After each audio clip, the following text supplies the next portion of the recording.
Welcome to the GameRamble video review for Dishonored, narrated by me, Darkcloud. As always, the full text version of this review can be found on the GameRamble website linked below.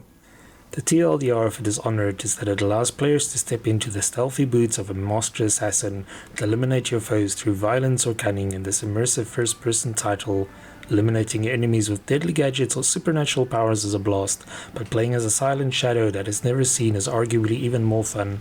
Dishonored might not have the most original storyline, but the amount of freedom it gives players makes for a very memorable experience. Gameplay receives a 9 out of 10. There's a lot of freedom to be as violent or stealthy as you wish. Graphics receives an 8 out of 10. Dishonored features a great art style and plenty of attention to detail.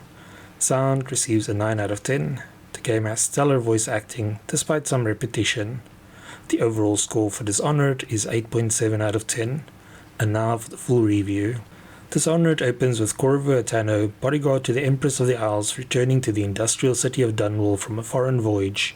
Dunwall is suffering from a rat plague ravaging the city, but despite Corvo's efforts, aid is not forthcoming from the other nations. Unfortunately, things go from bad to worse when the Empress is assassinated in front of Corvo and their young daughter Emily is kidnapped by the assailants.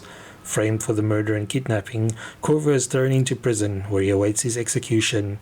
However, just as all hope appears to be lost, Corvo is contacted by a group of loyalists who provide him with the means to escape. Afterward, Corvo becomes an assassin for the loyalists, as they plan to overthrow those who have seized control of Dunwall. As a former bodyguard, Corvo does not lack skills when it comes to disposing enemies. Still, after being contacted by a being called the Outsider, he becomes even more formidable. The Outsider grants Corvo some magical abilities that would be the envy of any assassin, and from there you are unleashed on Dunwall like some steampunk Batman, complete with a scary mask and deadly gadgets. Initially, Dishonored is a game about reveling in how much chaos you can cause for your foes. The game makes it clear that stealth is an option, but lobbing grenades at enemies, skewering them with crossbow bolts, or sicking a horde of rats on them is simply too much fun. Most missions provide Corvo with a target to eliminate, and players can then decide how to accomplish this. Cutting a bloody swath through every person who gets in your way is usually the fastest, but won't exactly endear Corvo to anyone. It also results in high chaos, which manifests as more rats and plague victims called Weepers getting in your way as the game progresses. Persisting on this path also results in a rather grim ending to the game. After having a field day with all the ingenious ways to kill enemies during our first playthrough, we decided on a much more subdued second playthrough. This time we challenged ourselves to complete each level without ever getting spotted and not killing a single person. Doing so turned Dishonored into a completely different game that was also much more satisfying. Areas that could previously be breezed through with a few gunshots and some explosions were now deadly gauntlets where one misstep could spell disaster. It also took a lot more ingenuity to eliminate targets with non-lethal means, compared to simply waltzing in and slitting their throats. While certainly not for the impatient, playing the game in this manner revealed just how much thought has gone into the design of the levels to provide players with freedom of choice. Dishonored is played from a first-person perspective, and the adventure takes Corvo through rather grimy apartments, run-down hotels, sewers, and streets. Depending on your playing style, Corvo might also spend a lot of time skulking about on rooftops. Due to the rat plague, most of the city is abandoned, and the deserted streets are filled with patrolling guards and checkpoints. Each chapter is set in self-contained areas, although Corvo does revisit a few locations during his adventure. Unlike other stealth games, not every mission occurs during nighttime, making it easier to appreciate the visuals.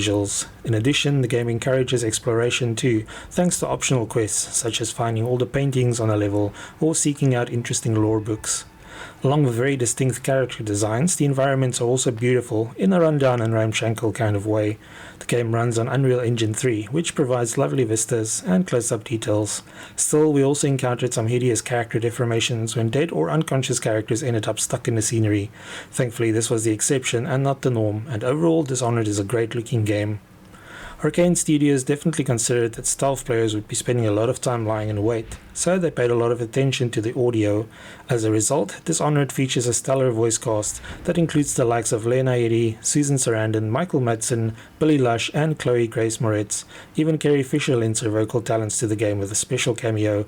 However, Corvo himself is a silent protagonist, and some of the dialogue by ordinary guards patrolling the streets can become very repetitive. Nevertheless, it's fun eavesdropping on people and learning more about the world of Dishonored through the lengthy ambient dialogue. Initially, Corvo is armed only with a pistol and sword, but his arsenal quickly expands. Loot can be grabbed during missions, which can then be traded for new equipment or upgrades at the Hound's Spit's pub, which serves as the hub for the game. Here, Corvo receives mission briefings and can prepare before setting off on them. In addition to his gear, Corvo has access to special skills and passive abilities. His powers are unlocked and upgraded using the ruins that can be found hidden on each level. These powers include the ability to teleport for short distances, see through walls, bend time, and even take control of animals. Each power can be upgraded if enough ruins are found, so for example the possession ability can be used on humans too. Passive perks are granted by bone charms, which can also be found and equipped.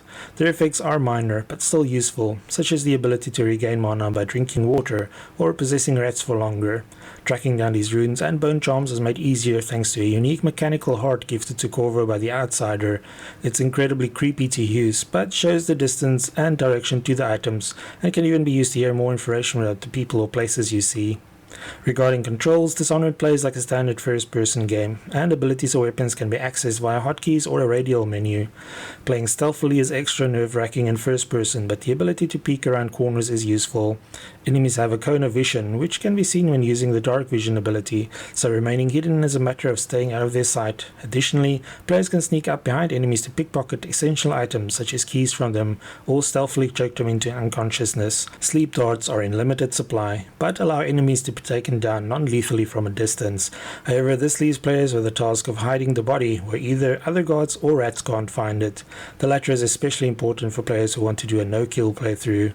Many open world games promises players unlimited freedom, only to see them having to do the same repetitive tasks. Dishonored feels like a breath of fresh air in comparison, and even with the self-contained levels, the possibilities feel endless. The overarching story of betrayal and revenge might not be that original, but being able to choose how things play out makes for a nice change. It's also good to see that playing as a deranged killer has some consequences, instead of players getting hailed as a hero no matter what they do.